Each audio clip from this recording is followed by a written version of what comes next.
بسم اللہ الرحمن الرحیم۔ خالد بن ولید رضی اللہ تعالیٰ عنہ ابو عبیدہ بن جراح کے پاس پہنچے تو انہوں نے اس میدان کا جائزہ لیا۔ لڑائی کے لیے یہ ہر لحاظ سے موزوں نظر آیا۔ اس طرح مسلمانوں کو اپنی پسند کے میدان کا فائدہ حاصل ہو گیا۔ رومی ایک تو اسے بہت بڑی کامیابی سمجھ رہے تھے کہ انہوں نے مسلمانوں سے مفتوحہ علاقے لے لیے تھے، اور وہ اس لیے بھی خوش تھے کہ انہوں نے اس دور کی سب سے بڑی فوج بنا لی تھی۔ یہی وجہ تھی کہ وہ مسلمانوں کے پیچھے پیچھے چلے آ رہے تھے۔ ابو عبیدہ رضی اللہ تعالیٰ عنہ نے خالد بن ولید کے مشوروں کے مطابق اپنے دستوں کو لڑائی کی ترتیب میں کر لیا اور اسی ترتیب میں ڈیرے ڈال دیے۔ وہ ہمہ زن ہونے کے بجائے تیاری کی حالت میں رہے۔ انہوں نے اپنے بائیں پہلو کو محفوظ رکھنے کے لیے پہاڑیوں سے فائدہ اٹھایا۔ مسلمانوں کے محاذ کی لمبائی کم و بیش 11 میل تھی اور گہرائی کچھ بھی نہیں تھی۔ رومی اتنے بڑے لشکر کے باوجود محتاط ہو کر بڑھ رہے تھے، حالانکہ انہیں معلوم تھا کہ مسلمانوں کی تعداد 40,000 ہے، جو کم ہو سکتی ہے، زیادہ نہیں ہو سکتی، اور انہیں اتنی جلدی کمک بھی نہیں مل سکتی۔ رومی لشکر چند دنوں بعد آگے آیا، لیکن آتے ہی اس نے حملہ نہ کیا۔ وہ چند میل دور رک گیا اور اپنے دستوں کو جنگ کی ترتیب میں پھیلا دیا۔ مورخ لکھتے ہیں کہ رومی فوج کی تعداد اتنی زیادہ تھی کہ صحیح معنوں میں انسانوں اور گھوڑوں کا سمندر لگتی تھی۔ اس فوج کے محاذ کی لمبائی 18 میل تھی اور گہرائی بھی خاصی زیادہ تھی۔ صفوں کے پیچھے صفیں تھیں۔ رومی لشکر کے سالار اعلیٰ مہان نے آگے آ کر مسلمانوں کی فوج کا جائزہ لیا۔ اسے اپنی جنگی طاقت پر اتنا ناز تھا کہ وہ مسلمانوں کی صفوں کے قریب آ گیا۔ اس کے چہرے پر رعونت اور ہونٹوں پر طنزیہ مسکراہٹ تھی۔ مسلمان اسے خاموشی سے دیکھتے رہے اور وہ مسلمانوں کو حقارت سے دیکھتا آگے بڑھتا گیا۔ اس کے پیچھے پیچھے 12 محافظ گھوڑوں پر بڑی شان سے جا رہے تھے۔ مہان زیادہ دور نہیں گیا تھا کہ اس کے لشکر کی طرف سے ایک سوار گھوڑا سرپٹ دوڑتا آیا۔ مہان رک گیا۔ گھوڑ سوار اس کے قریب آ رکا اور رومی انداز سے سلام کر کے اس کے ہاتھ میں کچھ دیا۔ یہ ہرکل کا پیغام تھا جو اس نے مہان کو انطاکیہ سے بھیجا تھا۔ یہ دراصل پیغام نہیں، شہنشاہ ہرکل کا فرمان تھا۔ ہرکل نے اسے لکھا تھا کہ مسلمانوں پر حملہ کرنے سے پہلے انہیں صلح نامے کے لیے راضی کر لو۔ مسلمان اگر یہ شرط مان لیں کہ وہ پرامن طریقے سے واپس چلے جائیں گے اور آئندہ کبھی رومی سلطنت کی سرحد میں داخل نہیں ہوں گے، تو انہیں عزت سے اور کچھ رقم دے کر رخصت کرو۔ اپنی طرف سے پوری کوشش کرو کہ وہ صلح پر راضی ہو جائیں۔ اگر وہ تمہاری بات نہ مانے تو عربی عیسائیوں کو استعمال کرو، شاید ان کی بات مان جائیں۔ مہان نے یہ پیغام پڑھا تو اس کے چہرے پر غصے کے آثار آ گئے۔ اس نے قاصد کو رخصت کیا۔ ان بدوؤں کے آگے گھٹنے ٹیکنے ہی تھے تو اتنا لشکر اکٹھا کرنے کی کیا ضرورت تھی؟ اس نے غصے سے کہا۔ اس نے پیچھے دیکھا۔ اس کا احتجاج سننے والے اس کے محافظ ہی تھے۔ اس نے مسلمانوں کے محاذ کی طرف دیکھا اور گھوڑے کا رخ اس طرف کر کے آگے آ گیا۔ قریب جا کر اس نے گھوڑا روک لیا اور ایک محافظ کو اپنے پاس بلایا۔ انہیں کہو کہ اپنے سالار اعلیٰ کو سامنے کریں اور کہو کہ ہمارے سالار اعلیٰ مہان صلح کی بات کرنے آئے ہیں۔ محافظ نے اس کے الفاظ بلند آواز سے دہرائے۔ مسلمانوں کی طرف سے جواب آیا کہ آتے ہیں۔ سوال پیدا ہوتا ہے کہ مسلمانوں کے ہاتھوں ہرکل کی آدھی فوج کٹ گئی تھی۔ بے اندازے مال غنیمت مسلمانوں کے ہاتھ لگا تھا اور مسلمانوں نے سلطنت روم کے بے شمار علاقے پر قبضہ کر لیا تھا۔ پھر ہرکل نے انہیں بخش کیوں دیا تھا؟ اس نے 1.5-2 لاکھ فوج اکٹھی کر کے بھی مسلمانوں کے آگے صلح کا ہاتھ کیوں بڑھایا تھا؟ فوری طور پر یہ جواب سامنے آتا ہے کہ اس کی فوج پر مسلمانوں کی جو دہشت طاری تھی، اس سے وہ خطرہ محسوس کرتا تھا کہ اس کی اتنی بڑی فوج بھی شکست کھا جائے گی۔ لیکن اس وقت کے واقعہ نگاروں، مورخوں اور بعد کے تاریخ نویسوں نے مختلف حوالوں سے لکھا ہے کہ ہرکل اوچھا دشمن نہیں تھا، وہ جنگجو تھا اور جنگجو قوم کی قدر کرتا تھا۔ خالد بن ولید رضی اللہ تعالیٰ عنہ کی قیادت سے وہ متاثر تھا۔ وہ نہیں چاہتا تھا کہ ایک جنگجو قوم کی اتنی پرعزم فوج اس کے لشکر کے ہاتھوں ختم ہو جائے۔ وہ مسلمانوں کو زندہ واپس چلے جانے کا موقع دے رہا تھا۔ اسے توقع تھی کہ مسلمانوں نے جذبے کے زور پر اس کے لشکر سے ٹکر لی تو مسلمانوں کا قتل عام ہوگا۔ ہرکل نے جو کچھ بھی سوچا تھا اس کے متعلق آراء مختلف ہو سکتی ہیں، لیکن مسلمانوں کی سوچ مختلف تھی۔ میدان جنگ میں نہ وہ رحم کرتے تھے، نہ رحم کے طلبگار ہوتے تھے۔ اپنی نفری کی کمی اور دشمن کی کئی گنا زیادہ طاقت نے انہیں کبھی پریشان نہیں کیا تھا۔ رومی سالار مہان کی پکار پر ابو عبیدہ رضی اللہ تعالیٰ عنہ آگے گئے۔ ان کے ساتھ ایک ترجمان تھا۔ اے سالار، مہان نے باروب لہجے میں پوچھا، کیا تو امن و امان سے یہاں سے چلے جانا چاہتا ہے؟ ہم امن و امان چاہتے ہیں، ابو عبیدہ نے کہا، لیکن جانا نہیں چاہتے۔ شہنشاہ ہرکل کے حکم کی تعمیل لازمی ہے، مہان نے کہا۔ اسی کے حکم سے میں تیرے پاس آیا ہوں۔ لیکن میرے رومی دوست، ابو عبیدہ نے کہا، ہم پر صرف اللہ کے حکم کی تعمیل لازمی ہے۔ شہنشاہ ہرکل تمہیں ایک موقع دے رہے ہیں، مہان نے کہا۔ اپنی اس ذرا سی فوج سے میری فوج کے ساتھ ٹکر لینے سے بعد آ جاؤ۔ میں اپنے ایک سالار کو صلح کی بات چیت کے لیے بھیج رہا ہوں۔ اور وہ چلا گیا۔ رومی فوج کا جو سالار صلح کی بات چیت کرنے آیا وہ گریگری تھا۔ ابو عبیدہ نے اس کا استقبال کیا۔ میں شہنشاہ ہرکل کی طرف سے صلح کی پیشکش لے کر آیا ہوں، گریگری نے کہا۔ اگر تم واپس چلے جاؤ اور پھر کبھی ادھر نہ آنے کا معاہدہ کر لو تو ہمارے شہروں اور قصبوں سے جو مال غنیمت وغیرہ اٹھایا ہے وہ اپنے ساتھ لے جا سکتے ہو۔ ہمارا لشکر دیکھ لو اور اپنی تعداد دیکھ لو۔ اگر یہ لڑائی میری ذاتی ہوتی تو میں تمہاری پیشکش قبول کر لیتا، ابو عبیدہ نے کہا۔ میں شہنشاہ نہیں، شہنشاہ اللہ ہے اور ہم اسی کے حکم پر آئے ہیں، ہم کوئی پیشکش قبول نہیں کر سکتے۔ گریگری چلا گیا۔ ہرکل نے اپنے فرمان میں لکھا تھا کہ صلح کا ذریعہ استعمال کرو۔ اس حکم کے مطابق ماہان نے ایک اور سالار جبلہ بن الہم کو بھیجا۔ کیا تمہاری فوج کے تمام سالار باری باری صلح کا پیغام لے کر آئیں گے؟ ابو عبیدہ نے پوچھا۔ کیا کوئی میرے انکار کو اقرار میں بدل سکتا ہے؟ صلح کا پیغام لانے والا میں آخری سالار ہوں، جبلہ نے کہا۔ میں اس لیے آیا ہوں کہ میں بھی عربی ہوں تو عیسائی، لیکن میرے دل میں اپنے وطن کے لوگوں کی محبت ہے۔ میں تمہیں تباہی سے بچانے کے لیے آیا ہوں۔ تم واپس چلے جاؤ۔ اگر تمہارا کوئی مطالبہ ہے وہ بتا دو، میں وہ پورا کر دوں گا۔ ہمارا مطالبہ تم جانتے ہو، ابو عبیدہ رضی اللہ تعالیٰ عنہ نے کہا۔ ہم ہرات نہیں جزیہ لیں گے۔ اے عربی سالار، جبلہ نے حیران ہو کر پوچھا، کیا 40,000 کی فوج 4 گنا طاقتور لشکر سے جزیہ وصول کر سکتی ہے؟ ابو عبیدہ نے شہادت کی انگلی آسمان کی طرف کی اور ان کے ہونٹوں پر تبسم آ گیا۔ انہوں نے رومیوں کی ہر پیشکش ٹھکرا دی اور صلح سے انکار کر دیا۔ جولائی 636 عیسوی کا تیسرا ہفتہ شروع ہو چکا تھا۔ جبلہ بن الہم نے اپنے سالار اعلیٰ مہان کو جا کر بتایا کہ مسلمان کسی قیمت پر کسی شرط پر صلح کے لیے تیار نہیں ہیں۔ ہم شہنشاہ ہرکل کے حکم کی تعمیل کر چکے ہیں، مہان نے کہا۔ میں نے اپنے ذرائع استعمال کر لیے ہیں جبلہ۔ اب وہ طریقہ اختیار کرو جو شہنشاہ ہرکل کو پسند نہیں تھا۔ ان بدقسمت اور کم عقل مسلمانوں پر حملہ کر دو۔ اس سے انہیں ہماری طاقت کا اندازہ ہو جائے گا اور ہم یہ دیکھ لیں گے کہ ان میں کتنا دم خم ہے اور ان کے انداز کیا ہیں۔ رومی لشکر کا پڑاؤ کئی میل دور تھا۔ جبلہ اپنے دستوں کو لے کر مسلمانوں کے سامنے آیا۔ اس کے دستوں کو رومی فوج کے ہتھیار دیے گئے تھے جو بہتر قسم کے تھے۔ ان دستوں میں عربی عیسائی تھے۔ وہ جب آئے تو مسلمان لڑائی کے لیے تیار ہو چکے تھے۔ جبلہ نے آتے ہی حملہ نہ کیا۔ وہ مسلمانوں کے محاذ کو دیکھ کر حملہ کرنا چاہتا تھا، آخر اس نے حلہ بولنے کا حکم دے دیا۔ وہ ابھی مسلمانوں کی اگلی صف تک بھی پہنچا نہ تھا کہ اس کے دستوں کے دونوں پہلوؤں پر حملہ ہو گیا۔ حملہ کرنے والا مسلمان سواروں کا دستہ تھا جس کی کمان خالد بن ولید رضی اللہ تعالیٰ عنہ کر رہے تھے۔ گھوم پھر کر لڑنے والے اس دستے نے اپنا محسوس انداز اختیار کیا۔ جبلہ کی ترتیب گڈمڈ ہو گئی۔ اس پر سامنے سے بھی حملہ ہوا۔ عیسائی بوکھلا گئے، انہیں اپنے پہلوؤں پر حملے کی توقع نہیں تھی۔ مسلمان سواروں نے انہیں بکھیر دیا۔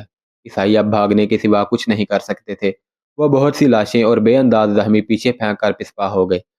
مورخ لکھتے ہیں کہ مہان نے مسلمانوں کو لڑتے بھی دیکھا اور جس تیزی سے مسلمان سواروں نے جبلہ کے دستوں پر حملہ کیا تھا وہ بھی دیکھا، اور وہ سمجھ گیا کہ مسلمانوں سے لڑنا بہت مشکل ہے اور اس کے لیے مزید تیاری کی ضرورت ہے۔ مہان نے حملے کے لیے کوئی اور دستہ نہ بھیجا۔ مہان کو توقع تھی کہ مسلمان جوابی حملہ کریں گے، لیکن نفری کی کمی مسلمانوں کی مجبوری تھی۔ وہ جوابی حملہ کرنے کا خطرہ مول نہیں لے سکتے تھے۔ ادھر جبلہ محتاط ہو گیا۔ دن گزرتے گئے۔ دونوں طرف کی فوجوں نے ایک دوسرے پر نظر رکھنے کے لیے اپنے اپنے آدمی مقرر کر دیے۔ یہ وقفہ مسلمانوں کے لیے فائدہ مند رہا۔ انہیں مدینہ سے 6,000 افراد کی کومک مل گئی۔ یہ 6,000 افراد یمنی تھے اور تازہ دم تھے۔ ان سے مسلمانوں کے محاذ کو کچھ تقویت مل گئی۔ مسلمانوں کی فوج کی تفصیل کچھ اس طرح تھی کہ اس کی کل تعداد 40,000 تھی۔ ان میں 1,000 رسول کریم صلی اللہ علیہ وسلم کے صحابہ کرام تھے۔ ان 1,000 میں 100 وہ مجاہدین بھی شامل تھے جو بدر کی لڑائی میں لڑے تھے۔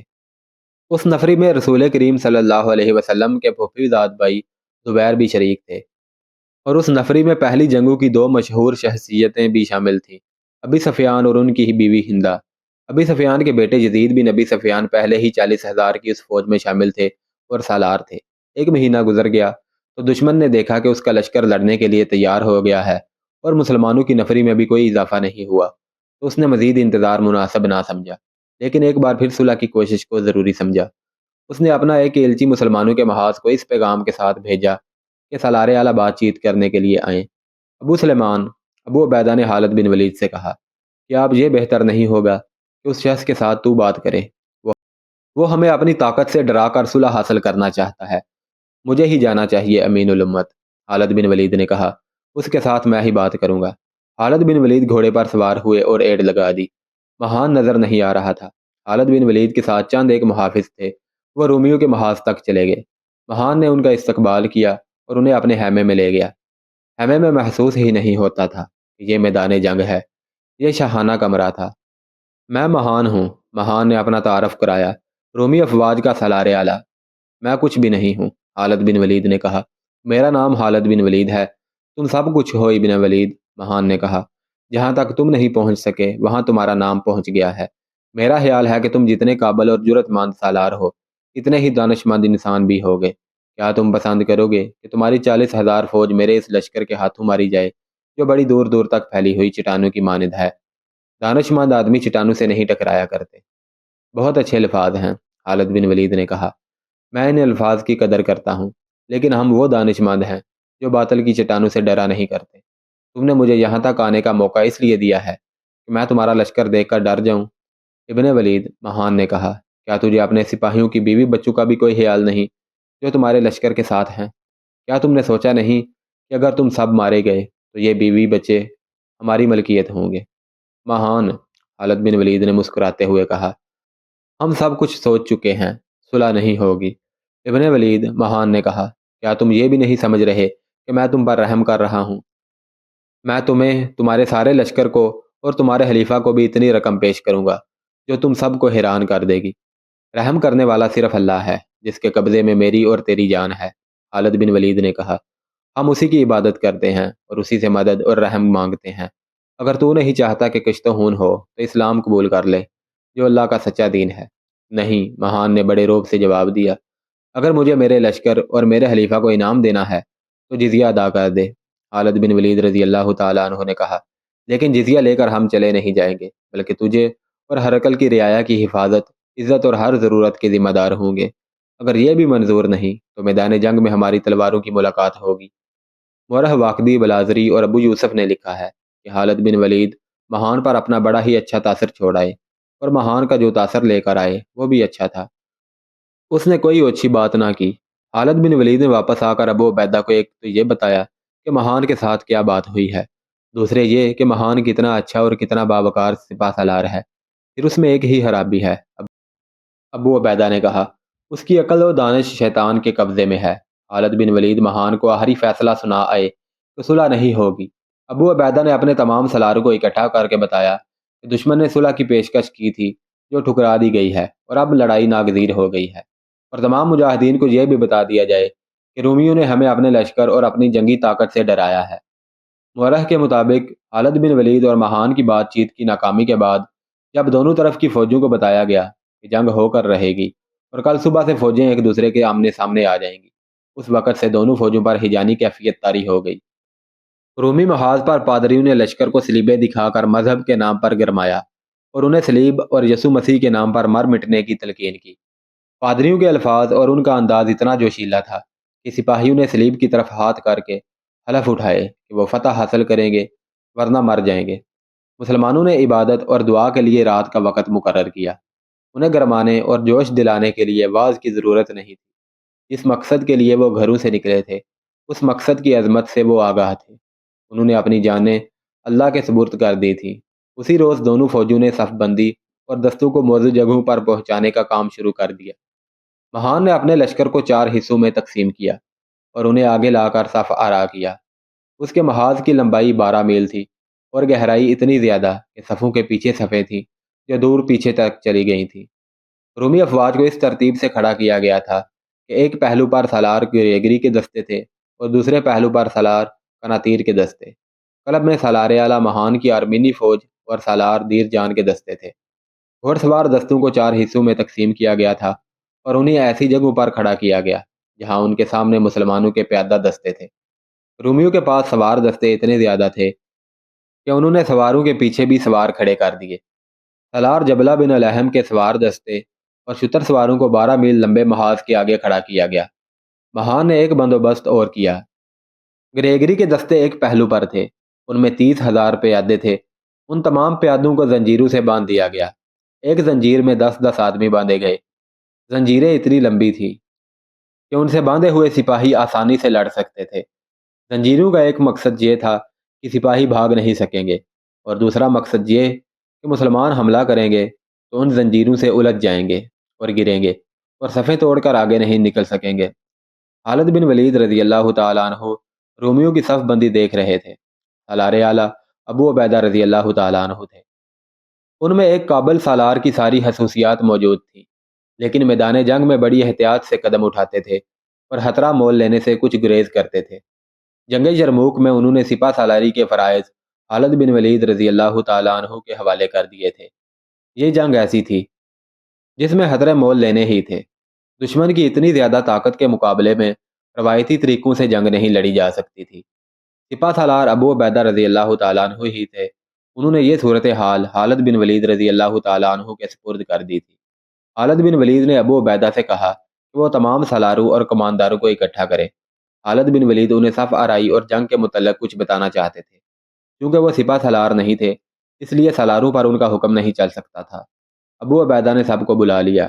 خالد بن ولید نے انہیں بتایا کہ دشمن کی تعداد کو وہ دیکھ رہے ہیں اور اپنی تعداد بھی ان کے سامنے ہے، اس لیے یہ زندگی اور موت کی جنگ ہوگی۔ اس کے بعد خالد بن ولید رضی اللہ تعالیٰ عنہ نے مجاہدین کو اس طرح تقسیم کیا: 40,000 تعداد میں کل 10,000 گھوڑ سوار تھے۔ 30,000 پیادوں کو 36 حصوں میں تقسیم کیا۔ ہر حصے میں 800 سے 900 پیادے آئے۔ گھوڑ سواروں کو انہوں نے 200 کے 3 حصوں میں تقسیم کیا۔ ایک کی کمان قیس بن حبیرہ کو دی، دوسرے کی مسرہ بن مسروق کو، اور تیسرے کی کمان عامر بن طفیل کو دی۔ مسلمانوں کے محاذ کی لمبائی 11 میل تھی، یعنی دشمن سے 1 میل کم۔ ظاہر ہے کہ مسلمانوں کی صف آرائی کی گہرائی تھی ہی نہیں۔ ایک پہلو پر یزید بن ابی سفیان اور دوسرے پہلو پر عمرو بن عاص رضی اللہ تعالیٰ عنہ کے دستے تھے۔ انہیں 200 کا ایک سوار دستہ بھی دیا گیا تھا۔ ابو عبیدہ قلب میں تھے۔ انہوں نے سالار شرحبیل بن حسنہ کے دستوں کو اپنے ساتھ دائیں طرف رکھا۔ ان کے ساتھ ساتھ سالار اکرمہ بن ابی جہل اور عبد الرحمن بن خالد بھی تھے۔ 4,000 گھوڑ سواروں کو خالد بن ولید نے اپنی کمان میں اگلی صفوں کے پیچھے رکھا تھا۔ انہیں ہر اس جگہ پہنچنا تھا جہاں دشمن کا دباؤ زیادہ ہونا تھا، اور ان سواروں نے گھوم پھر کر لڑنا تھا۔ اگلی صف کے پیادوں کو لمبی برچیاں دی گئی تھیں جو نیزے کہلاتی تھیں۔ ان کی انیاں 3 دھاری اور 4 دھاری تھیں اور بہت تیز۔ ان پیادوں میں تیر انداز خاص طور پر رکھے گئے تھے۔ رومیوں کے حملے کو نیزوں اور تیروں کی بوچھاڑوں سے روکنا تھا۔ اس کے بعد تیغ زنوں نے اپنے جوہر دکھانے تھے۔ اس دور کے رواج کے مطابق بہت سے مجاہدین کے بیوی بچے اور بعض کی بہنیں ان کے ساتھ تھیں۔ ان عورتوں اور بچوں کو فوج کے پیچھے رکھا گیا۔ ابو عبیدہ وہاں گئے۔ قوم کی بیٹیوں، ابو عبیدہ رضی اللہ تعالیٰ عنہ نے عورتوں سے کہا، ہم تمہاری حفاظت کریں گے، لیکن تمہیں ایک کام کرنا ہے۔ اپنے پاس پتھر جمع کر لو اور اپنے خیموں کے ڈنڈے اپنے ہاتھوں میں رکھو۔ اگر کوئی مسلمان بھاگ کر پیچھے آئے تو اسے پتھر مارو، ڈنڈے اس کے منہ پر مارو۔ بھاگنے والوں کی بیویوں اور بچوں کو ان کے سامنے کھڑا کر دو۔ عورتوں نے اسی وقت خیموں سے ڈنڈے نکال لیے اور پتھر اکٹھے کرنے لگی۔ صف بندی ہو چکی تو ابو عبیدہ، خالد بن ولید اور دوسرے سالار ایک سرے سے دوسرے سرے تک گئے۔ وہ مجاہدین کا حوصلہ بڑھا رہے تھے۔ وہ ہنستے اور مسکراتے تھے، اور کہیں رک جاتے تو خالد بن ولید چند الفاظ کہہ کر ان کے جذبوں کو سہارا دیتے تھے۔ ان کے الفاظ کچھ اس قسم کے تھے کہ اللہ کی طرف سے بڑے سخت امتحان کا وقت آ گیا ہے۔ اللہ کی مدد اسی کو حاصل ہوتی ہے جو اس کی راہ پر ثابت قدم رہتا ہے۔ دنیا میں اور آخرت میں عزت اور تکریم انہیں ملتی ہے جن کے دلوں میں ایمان کی شمع روشن ہوتی ہے، اور وہ کفر کی تیز دھار تلوار کا مقابلہ بے خوف ہو کر کرتے ہیں۔ مورخ طبری نے لکھا ہے، یہ سالار ایک دستے کے سامنے سے گزرے تو ایک مجاہد نے کہا، رومی اتنے زیادہ اور ہم کتنے تھوڑے ہیں۔ خالد بن ولید رضی اللہ تعالیٰ عنہ نے گھوڑا روک لیا۔ میرے رفیق، خالد بن ولید نے بڑی بلند آواز میں کہا، کہو رومی کتنے تھوڑے اور ہم کتنے زیادہ ہیں۔ طاقت تعداد کی نہیں ہوتی، طاقت اللہ کی مدد سے بنتی ہے۔ تعداد رومیوں کے پاس ہے، اللہ ہمارے ساتھ ہے۔ اللہ جس کا ساتھ چھوڑ دے وہ بہت کمزور ہو جاتا ہے۔ زیادہ تر مورخوں نے لکھا ہے کہ سالار اور کماندار جب اپنی فوج میں گھوم پھر رہے تھے تو یہ آیت بلند آواز میں پڑھتے جا رہے تھے، کتنی ہی بار چھوٹی چھوٹی جماعتیں اللہ کے چاہنے سے بڑی بڑی جماعتوں پر غالب آئی ہیں۔ اللہ صبر و استقامت والوں کا ساتھ دیتا ہے۔